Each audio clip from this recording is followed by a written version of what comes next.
এই দায়িত্বৰ কৰ্তব্যবিলাক আমি আচলতে শিকিব লাগিব। এতিয়া আমাৰ দেউতাকক দেখিলে পঢ়াৰ পৰা নুঠা সন্তানো আমাৰ মাজত আছে। মই এজন দেউতাকক পাইছিলোঁ, ৰাতিপুৱা দেউতাকে চাধা পানী বনাই দিয়ে পিতে কৰে, একদম বাস্তৱ কথাই দুখসকল আছে। যদি বনাই নিদিয়ে বাপেকক 14 গুণ দেখাই দিয়ে, সেয়া হ'ল আমাৰ পুত্ৰ। এইকাৰণে আমাৰ ভাগৱতে কৈছে, পুত্ৰ পিতৃচিন্তিলন্ত কৰ্ম যি পুত্ৰ কৰয়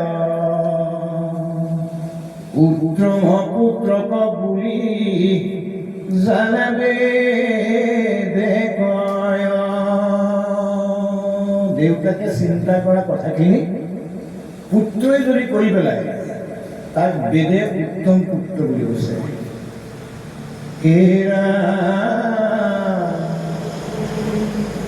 পিতৃ কৰিবাক কৰিলে যি পুত্ৰ নকৰে অধম পুত্ৰ বুলি তাক বেদে কয়। দেউতাকে ক'লেও যি নকৰে। 3 নম্বৰ, এই ৰাম কহিবাক কৈলে যদি পুত্ৰে কৰয় মধ্যম পুত্ৰক প্ৰতি জানাবে কয়।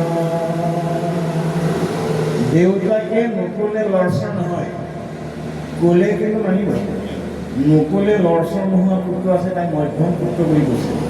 আৰু কৰিবলৈ ক'লে যদি গুৰুত্ব নিদিয়ে নকৰে, এইজনক অধম পুত্ৰ বুলি কৈছে। আৰু দেউতাকে চিন্তা কৰা কৰ্মবিলাক যদি পুত্ৰই কৰে তাক উত্তম পুত্ৰ। এতিয়া এই নৱসিদ্ধ হ'ল উত্তম পুত্ৰ। দেউতাক বহি থকা আসনখনৰ ওচৰত বহি আছিল, হঠাৎ দেউতাক গ'ল। দেউতাক যোৱাৰ লগে তেওঁলোকে নমস্কাৰ কৰিছে, উঠি পেলাই সন্মান জনাইছে।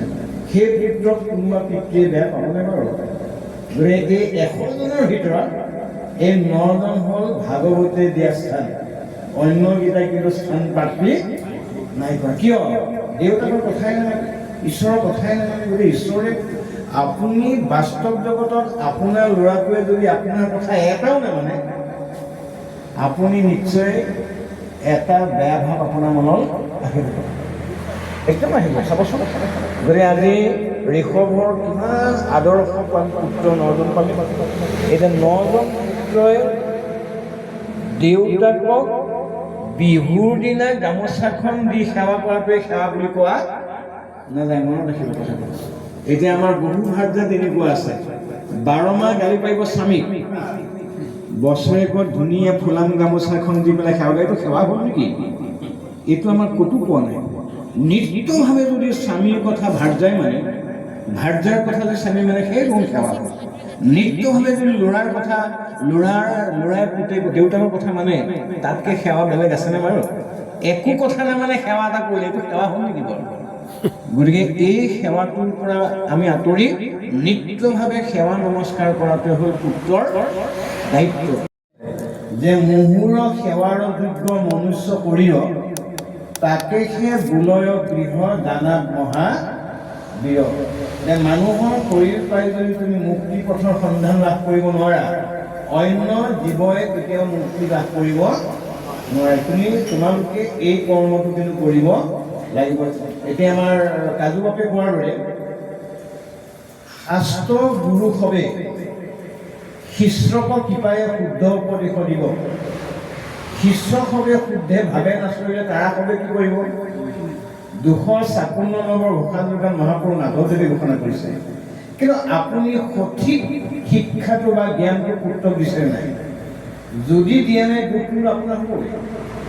যদি আপুনি দিয়াৰ পাছতো পুত্ৰৰ কাৰণে পালন নকৰে, সেই দুখে আপোনাক কেতিয়াও চুব নোৱাৰিব। সেই অভিভাৱকজন আমি হৈছোনে নাই? ভকত আহিলে ভকতক আমি সেৱা কৰিবলৈ দিছোনে নাই? আমি বহুতে কওঁ পৰীক্ষা কাইলৈৰ পৰা বাদ দে বুলি কৈছোঁ। কিন্তু ভকত সেৱা কৰি মাত্ৰ 1 মিনিট লাগিব। 1 মিনিটটো যদি আপুনি বাধা কৰি দেখি ভাবিব, দেউতাই দেখোন ঠিকেই কৈছে, পঢ়িলে কোনো ভকতক সেৱা কৰিব আপোনাৰ উপদেশ আমাৰ উপদেশ সেইটোহে ল'ব। গতিকে যিমান পঢ়া শুনা যিমানকে ভকত অহাৰ লগে লগে আপুনি যদি নমস্কাৰ এটা কৰা উপায় বুলি কয় বহুত ক্ষতি নহয়, কিন্তু সেই সুবিধাটো আপুনি দিয়া নাই যদি প্ৰহ্লাদে দেউতাকক গালি পাৰিবৰ দৰে একোৱেই নাজানো তই জন্মমূঢ়মতি হেন তনয় অকতই কি শিকাইবি ভকতি জাতহন্তে নপাৰা ভজিবে কৃষ্ণ হেন পিতৃ নাম তই ধৰ কৃষক। গতিকে আপুনি আমি পিতৃ উপাধি ল'লে নহ'ব, আমি ল'ৰা ছোৱালী বা কইনাকো আমি এই জ্ঞানটো দিবলৈ চেষ্টা কৰিব লাগিব, যিটো আজি ৰজা ঋষভে প্ৰদান কৰিছে যে তোমালোকে মানুহৰ জন্ম পালা, মানুহৰ জন্ম পাই যদি মুক্তি পথৰ সন্ধান লাভ কৰিব নোৱাৰা অন্য জীৱই কোনো কাৰণে মুক্তি লাভ কৰিব নোৱাৰিব। ইমান সুন্দৰকৈ তেওঁ অৱগত কৰিছে।